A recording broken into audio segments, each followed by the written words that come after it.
স্বামী বিবেকানন্দের সবথেকে ছোট মূর্তিটি কে তৈরি করেছিলেন জানেন?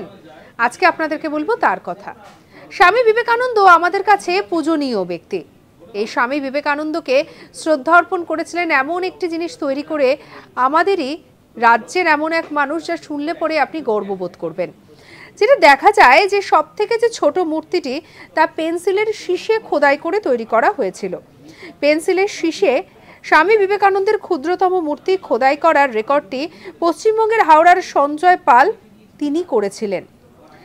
এবং স্বামী বিবেকানন্দের এই যে সবথেকে যে ক্ষুদ্রতম যে মূর্তি, তার যদি পরিমাপ দেখা হয় তাহলে দেখা যায় 1 সেন্টিমিটার ইন্টু 0.3 সেন্টিমিটার। এবং একটি পেন্সিলের শীষে খোদাই করা এটি, যা 19 এপ্রিল 2024-এ নিশ্চিত করা হয়েছিল যে সবথেকে ক্ষুদ্র মূর্তি বলে, বিবেকানন্দের সবথেকে ক্ষুদ্র মূর্তি বলে, যা রীতিমতো বিভিন্ন রেকর্ডেও স্থান পেয়েছে।